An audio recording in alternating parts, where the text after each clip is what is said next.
Sarmiento siguió las mismas bases de Mitre. Endeudamiento, Sarmiento en el año 70 pide una de las más grandes, abismales, deudas externas a Inglaterra, la casa, primero Thomson, después cae con la casa Murat y Cia en Londres, de uno de los tantos bancos como los Baring Brothers, que se enriquecían a partir de la política, que era diagramada por el Foreign Office, es decir, por la corona británica. No es que los bancos hacían lo que querían, los británicos son proteccionistas, pero para adentro, para afuera te piden el libre cambio.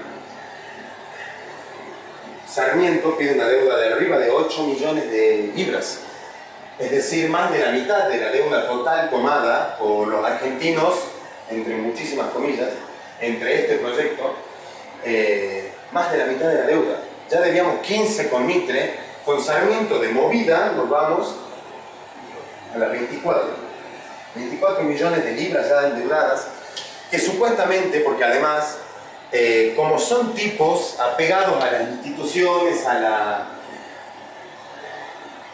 al criterio institucional traducido de Europa, por eso la división de poderes, la famosa pirámide de Montesquieu, de Rousseau, Sarmiento hace sancionar la ley y obviamente el Congreso le permitía el endeudamiento, pero era igual. Si de esas 8 millones de libras que por ley estaban repartidas en distintos rubros, principalmente por obra pública, para escuelas, para puertos en el interior de la nación, obviamente no se termina invirtiendo un peso.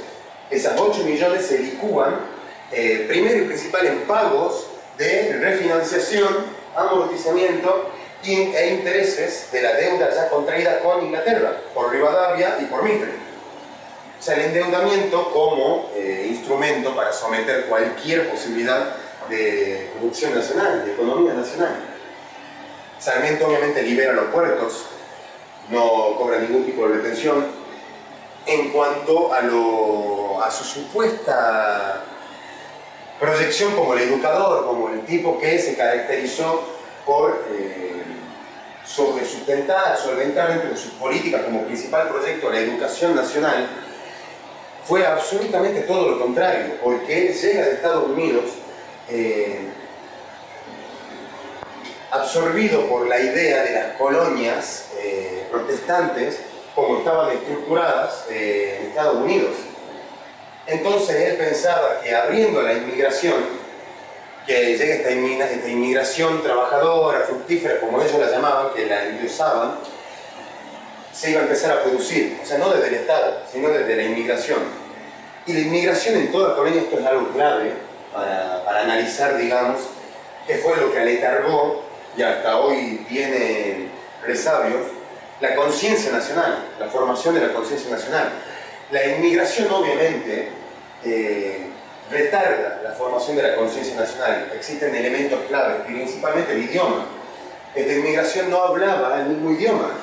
Ya a partir de ahí rompes cualquier lapso de continuidad, de tradición en familias que se transmiten hacia entre ellas, por ejemplo, los tiempos de Rosas, los saladeros, las estancias, lo transmisible de generación en generación, es arrancar de cero y además impedir precisamente o contaminarla en lo posible esta transmisión, esta tradición común que tenemos los argentinos, que no es otra cosa que el mal de ser colonia, el saqueo del que nos vemos frente a estos tipejos que cumplen una función. Sarmiento a partir de ahí empezó a armar colonias, tanto en la Patagonia como en el centro argentino, y muchos inmigrantes terminaron cayendo por estar sueltos, sin ningún tipo de diagramación, en las partes más recónditas del país. Por eso en lugares donde todos deberíamos ser morochitos, más petizos, qué sé yo, por ejemplo el norte argentino, van a haber rubios, tipo de 1,90 m, y los apellidos principalmente. La diferencia también, Sarmiento, supuestamente propulsando la educación laica en las iglesias, ninguna iglesia jamás, la religión, nunca un cura, negó estos tres. Nunca dijo, che, Sarmiento, la verdad que lo jugaba en contra porque quería educación laica. No quería que los curas manejemos la educación. porque era falso. Es lo que transmite Sarmiento en sus escritos, obviamente contaminado por lo que había vivenciado, tanto en Estados Unidos como sus aprendizajes de los fisiócratas, de Bentham, que le venía de Europa. Pero Sarmiento en ningún momento le significó un peligro a la Iglesia.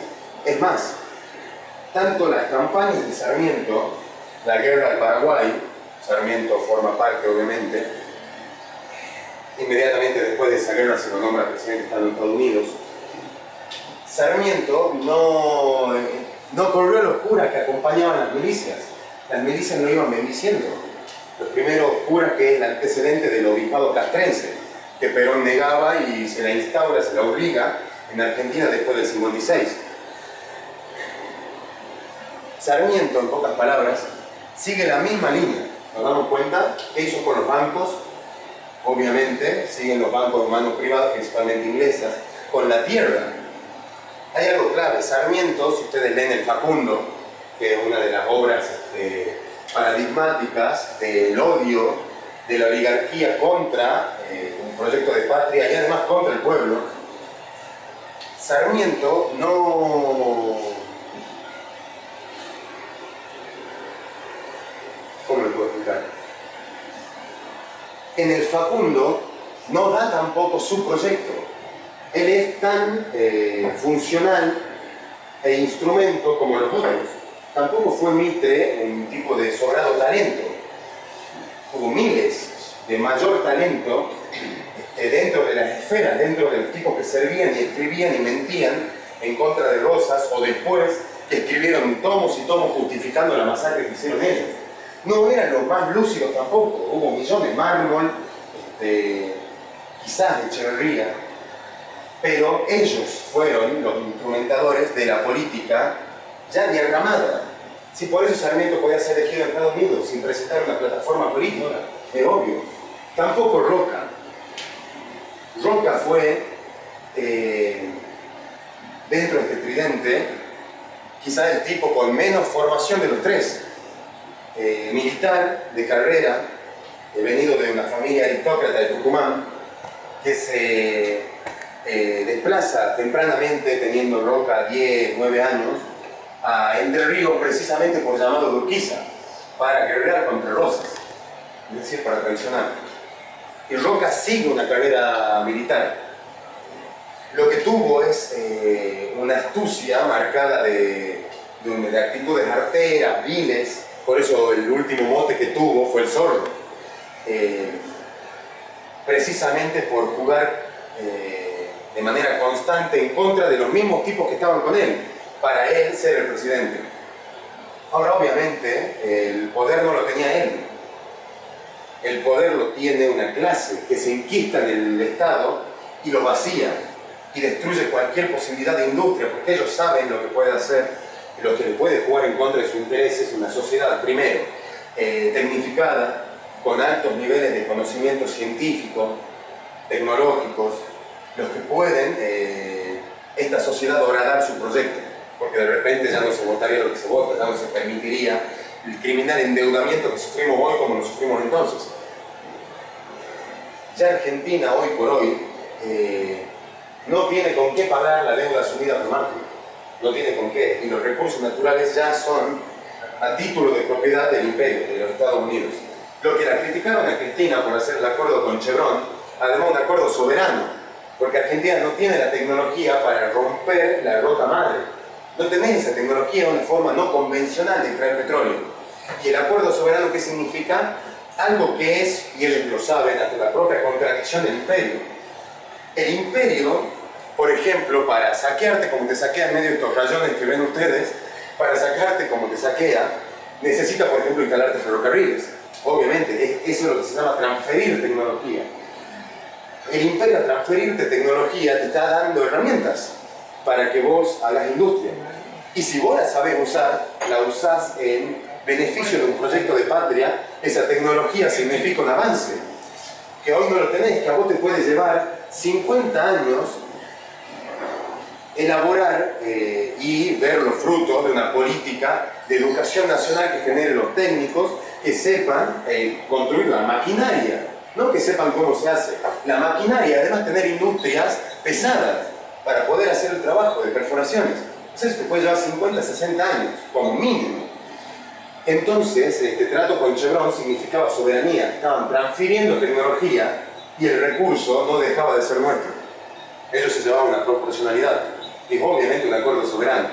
Tanto la criticaron como a Perón, el acuerdo ¿cómo se llamaba en ese momento? La Standard Oil.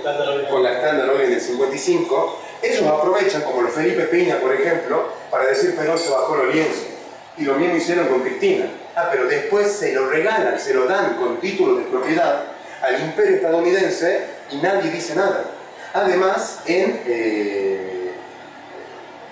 garantía, resguardando el pago de una deuda criminal. Esto fue exactamente también lo que se hizo con Roca. Tanto Sarmiento como Roca le criticaron a Rosas, que repartió tierras a sus aliados, a los militantes que lo seguían. Sarmiento y Roca y Mitre también lo hicieron. Repartieron tierras a mansalvas y millones de hectáreas. Además que Rosas no lo hizo con sus adeptos. Primero, no se comprobó nunca que Rosas haya expulsado a uno solo. Segundo, el reparto de tierras se hizo con un criterio que otorgó incluso a indios, a tipos no adeptos a Rosas, miles de hectáreas de tierras para la producción y la generación de estancias. Aquí se repartieron tierras y no se hizo absolutamente nada. Después de que Roca hace su famosa conquista del desierto, y ese famoso desierto, o sea, viste que se ponen en superados algunos y dicen, desierto, pues el desierto, ¿cómo va a conquistar un desierto? Un desierto no se conquista. Y no es que ellos sean tan claros de decir que conquistaron un desierto, sino que tiene una significación ideológica. Es desierto y están los billetes de 100 y se lo reivindica porque estaba desierto de ellos, de lo que Sarmiento llamaba civilización, que no es otra cosa que el proyecto oligárquico en marcha, es decir, la negrada hambreada, perdida y trabajando para nosotros, y además no piden tomarlo, y además esta tierra son de nosotros, era el medio de producción por excelencia, no había otra cosa, principalmente la tierra, tenían las minas, las estaciones mineras obviamente, pero también eran de ellos, y el sistema financiero naciente estaba manejado a partir de la tarea del Foreign Office, que es el servicio de inteligencia británico. Desde ahí que, incluido Roca, las devaluaciones monetarias que se hicieron fue precisamente para solventar lo que ya era una naciente timba financiera. Los ingleses, principalmente, que a partir de tener 2 libras esterlinas, con la toma de deuda, la depreciación de la moneda, invertían 2 libras y eran dueños de 14 millones de hectáreas, de tierras, de estancias, de gente. El concepto desierto es un concepto ideológico. Estaba desierto del dominio, principalmente de la oligarquía. Por eso es que se justificó, por ejemplo, lo veníamos hablando, que a los que se asesinan son a tehuelches, que son chilenos, descendientes de mapuches. Cuando en realidad lo que les interesaba no era si eran tehuelches, mapuches, tampoco si eran franciscanos, ¿no? Capaz que no los mataban, pero lo iban a correr. Lo que importaba era la tierra. No se lo hizo para defender una soberanía nacional contra la potencia chilena. Además, nunca fueron argentinas, hasta hoy. La Patagonia argentina, primero, la ley de tierras que hizo el kirchnerismo fue totalmente insuficiente, porque lo que impedía era la extranjerización hasta un determinado porcentaje. Pero el criterio fue errado, porque la extranjerización lo único que busca es que si vos naciste fuera no puedas ser dueño de tierras, pero sí puedes tener testaferros. O sea, sos Lewis, querés seguir viviendo y ser dueño de la reserva más grande de agua potable que tenemos, además una de las más grandes del mundo. Te puede impedir, Cristina, ser dueño de esa tierra por propio dominio, pero no por testaferro. Y además no se habla de cuál va a ser la producción de esa tierra. ¿Qué utilidad tiene esa tierra que se evita que se... ¿Para qué se evita que se extranjerice? ¿Algún motivo tiene que haber? Bueno, el motivo tendría que ser la producción, la soberanía, principalmente la soberanía alimenticia argentina. ahí nos quedamos cortos, obviamente, pero también es cierto que al otro día que asumió Macri por decreto, de toda la ley. Hoy se pueden tranquilizar las tierras que sea necesaria, porque obviamente les molesta también tener que hacer el purro con el privado público de los testaferros. Pero tampoco hasta hoy encuentra la Patagonia. Sería ridículo decir que Roca es como decir que los milicos del 76, del 82, fueron a la guerra para liquidar al imperio inglés, si ellos eran parte de esa estructura. Roca también. Roca era parte de la estructura de la oligarquía. ¿Cómo Roca va a defender la soberanía nacional? Es un contrasentido. O sea, Patagonia no la defendió la soberanía Roca. Fue entregada primero a los tipos que conforman la oligarquía, los Álzaga, los que ya conocemos, que recibieron millones de hectáreas y no más de 300 personas. Y el resto, por contactos de Roca, Roca tenía contactos, era un admirador de la cultura, de la vida londinense, de Inglaterra. Y Roca tenía contactos para poner en subasta pública esas tierras, como se lo hizo en Londres y en París. Se subastó públicamente para que compren ingleses y franceses la Patagonia argentina. Es ridículo en contrasentido. Esta fue principalmente la obra de Roca, que hizo con la tierra enquistar, asegurar el poder de la oligarquía del medio de producción por excelencia en Argentina, que ya estaba asegurado a partir del derrocamiento de Rosas. Otra precisión es que me gustaría hacer muy pasada, como dije, algo acotado para que podamos debatirlo, discutirlo y además no aburrir, porque Es aburrida la charla, está claro. es que por ahí hay mucha información que se cruce, que sería importante, pero lo clave está en esto. Lo clave está en partir diciendo, como la que ya se había citado, cuando dice Perón, no tenés algo en claro, fíjate qué hace el enemigo y hace lo contrario. Acá pasa exactamente lo mismo. Cuando vos ves postulado, nosotros tuviéramos que decir hasta dónde se acercó Rosas a un proyecto de patria, tenés que hilvanar tu propuesta. Hilvanar qué es lo que se tiene que hacer, cómo se maneja el comercio interno, externo, la aduana, los bancos, el sistema financiero, la repartición equitativa. Sí, en este caso lo mismo, ¿qué tenés que hacer? Medir hasta qué punto avanza un proyecto oligárquico pro-imperialista. Principalmente las aduanas sin ningún tipo de proteccionismo.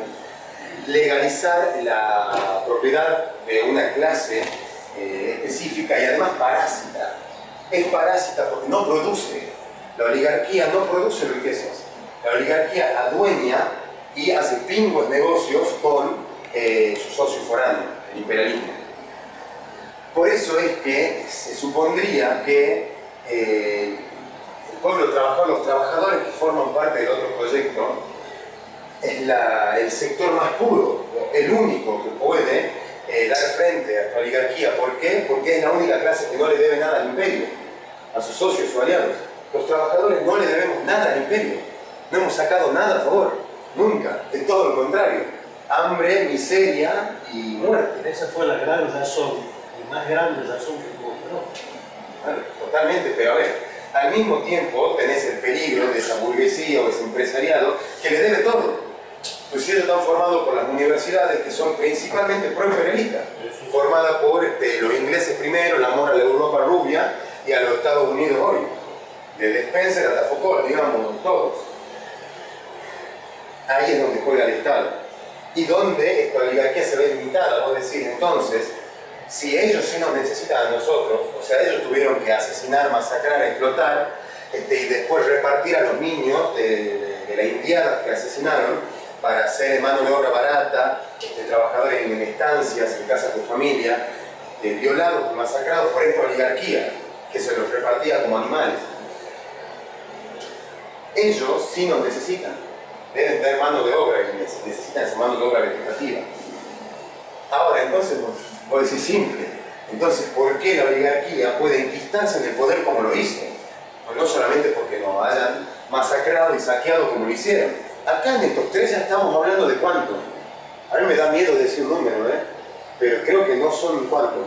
10, 20 millones 20 millones de muertos, de asesinados por esta oligarquía, Bueno, lo harían también, lo hicieron 100 años después, del 76 al 83. Pero aprendieron algo, y es lo que vos decías. La labor fundamental, para no acordarnos si Sarmiento tuvo 4 hijas y la tercera era legal o ilegal, lo que hicieron principalmente, además de masacrarnos y dejar 20 millones de muertos en estos 40, 50 años, fue empezar este proceso de estupidización, de narcotización de la conciencia colectiva. Primero, borrar el rosismo, borrar Rosas como antecedente de la nacionalidad, y junto con Rosas, Moreno. Si nosotros tuviéramos que decir Moreno, Rosas, Perón, ellos dicen Mitre, Sarmiento, Roca. No te quede ninguna duda. Es la síntesis del siglo XIX de esta lucha cruenta entre dos proyectos de patria. De las muertes que se le adjudican a Rosa, encima que se le adjudican no son más de 4.000, y dichas por ellos. Esto mataron 40 millones fácil. No solamente masacraron, sino que además tenían que borrar de la historia la labor de Mariano Moreno y la labor de Rosas. Y ahí está Mitre, y ahí está Sarmiento. Y Roca fue la mano brutal, ejecutadora de ese proyecto. También Mitre y Sarmiento se lo habrán puesto millones, pero ellos cumplieron también la otra función, junto con el grupo de la mal llamada generación del 80, porque quieren dividir generación del 37 y generación del 80 como si hubieran sido la intelectualidad naciente de la República Argentina. Es más, le llaman a Mitre la primera presidencia histórica, Sarmiento la segunda y Roca la tercera. Fueron presidencias históricas porque precisamente empiezan a aplicar este plan sistemático de vaciamiento, de saqueo del Estado a partir de ahí, y con éxito, a partir de estas dos columnas. El asesinato ya directo de cualquier tipo de oposición y además del endeudamiento, de la domesticación económica, del hambre, de la entrega de los recursos naturales a manos extranjeras, el embrutecimiento. No solamente basta con matarlos a fusil, matar los pobres en las campañas del interior que no había ni agua, sino que además a los que lleguen hay que hacerlo que nos idolatricen. Desde ahí que, por ejemplo, a Roca hasta hoy se lo enaltece como el que propició el matrimonio vincular, es decir, que deje de ser de la iglesia y pasó a ser del Estado. Antes era solamente de la iglesia, lo manejaba solamente el registro episcopal, los casamientos y nacimientos, pasó a ser del Estado. Y por eso muchos autores en la universidad te dicen es el padre del laicismo, de los laicos de Argentina, de los tipos que pelean contra la iglesia y le devolvieron al Estado las funciones que les corresponden. Y es ridículo. Roca se hizo acompañar por centenares de curas que iban, después de que mataban 20.000 indios, decían estas tierras no eran más, ¿cómo se llamaban? Quiaquía, Alcúa, que eran nombres del idioma nativo de los tehuelches, pasaron a ser San Francisco, a llamarse como la época precolombina. Exactamente, sí, Roca no los desmereció, nunca les quitó nada a la iglesia. Lo que hizo en todo caso es seguir la onda que ya venía de esa Europa rubia que ellos admiraban, que veían con angustia, y abriendo la puerta a sus inmigrantes, que como ya dijimos, retardaron la formación de cualquier conciencia nacional, es obvio. Roca también, por hablar de otra ley, también quiso sancionar que es otro de los elementos que usan para hacer un panegírico de un supuesto Roca enfrentado con la iglesia, es decir, progresista, no retrógrado. Bueno, y hay autores así también que cometen errores groseros, también venidos de la izquierda. Abelardo Ramos es uno de los ejemplos. Abelardo Ramos tuvo el terrible problema de que desde que nació hasta que se murió ve un milico a caballo y lo adora. Piensa que está la liberación nacional ahí. Entonces también con Roca tuvo el mismo problema.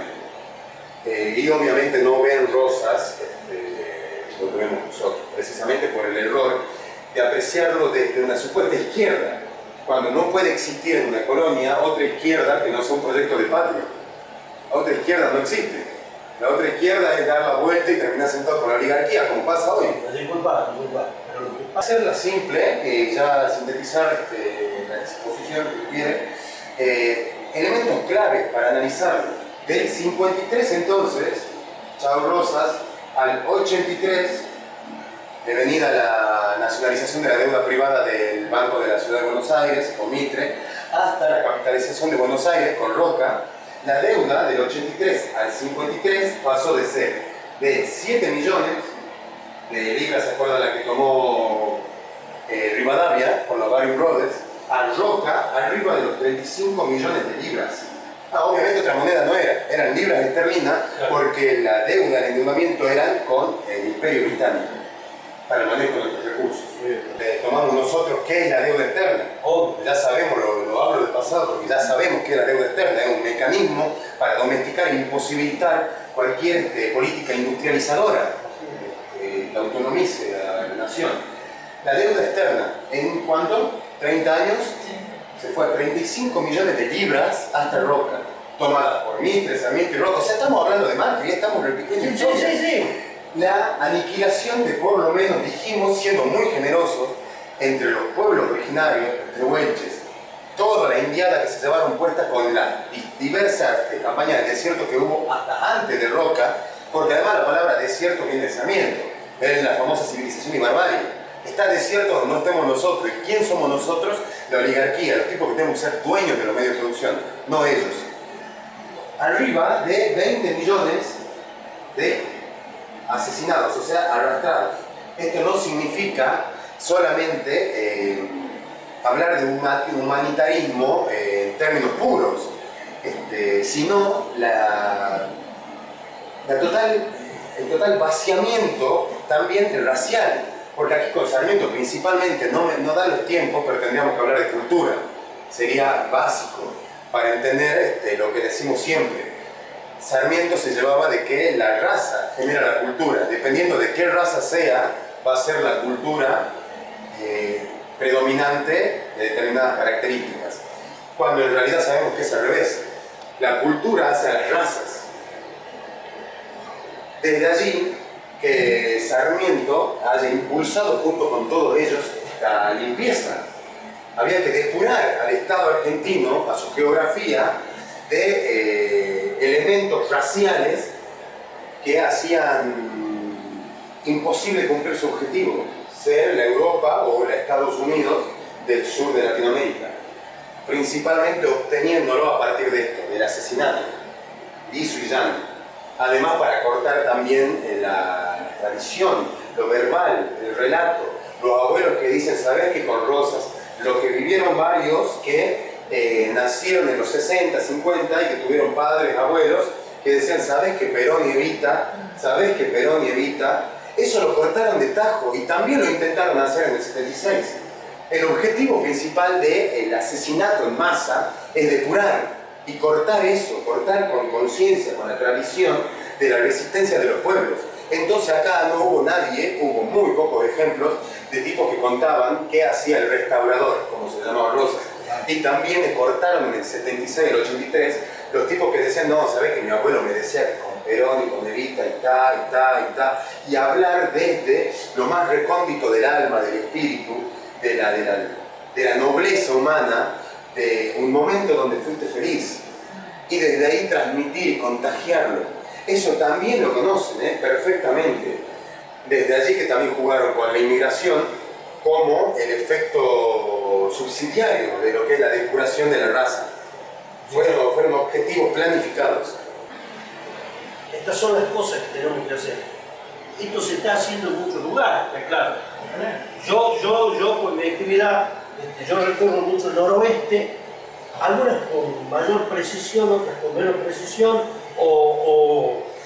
bueno, con sus determinadas características, pero se va haciendo. Obviamente que el tiempo será testigo de todo esto, ¿no es así? Sí, esto, digamos, la tarea que hacemos sin movilización también queda en la nada. O sea, va acompañado, es un círculo virtuoso, digamos. Es conciencia, movilización y proyecto. Por eso es que lo que sirve aquí no es, nadie nace diciéndote, la verdad que Roca nació y la partera dijo, tiene ganas de que va a cagar la patria. Tampoco.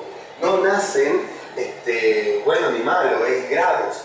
Ellos forman parte de todo ser humano. Nacen en una cultura determinada, en un sistema económico determinado, con elementos tecnológicos, geográficos, sociales, que lo determinan y lo colocan en un lugar en su historia. Sí. En estos casos, capaz que eran excelentes padres de familia, bueno con las mujeres, tiernos, no sé, pero en definitiva para lo que te sirve el estudio de Mitre, Sarmiento, Roca, así como el de Rosas, o lo que va a ser Juárez Celman y Irigoyen, es principalmente para decir esto, estamos exactamente en el mismo lugar, seguimos con dos proyectos, no sé quién dice que 200 años después ya ha pasado mucho, pero nada a la vez. Seguimos exactamente parados en el mismo lugar, los enemigos siguen siendo lo mismo, y para lo único que te sirve Mitre, Sarmiento, Roca es para decir, Macri, ¿qué está haciendo? Che, a ver, asumió y venía de un proyecto de desendeudamiento y en 2 años endeudó criminalmente al pueblo. Acá ya, y además, tiene presos políticos, reprime. Bueno, esta ya la vimos entonces. El mismo proyecto que sustentaba Mitre, Sarmiento, Roca, Juárez Celman, Aramburu para acá, como vamos a ver todo eso, Menem, de la Rúa. Pero no porque sean buenos o malos, eso es una cuestión de grados, sino porque en su contexto histórico respondieron a este proyecto determinado. Así también aprendimos de Rosas, Perón, Irigoyen, elementos que hacen al proyecto nacional popular antioligárquico y antiimperialista. Esa es la única autoridad, por eso tampoco es necesario aburrir con historia. Decir cuándo asumió y cuándo no asumió Roca, no saberlo, no es malo. No, que las docentes o en la universidad te desaprueben por una fecha es una terrible boludez. Que no sepas el contenido y a qué se dedicó y a qué política respondió y a qué contexto se definió este sujeto determinado que encarna un proyecto es lo claro.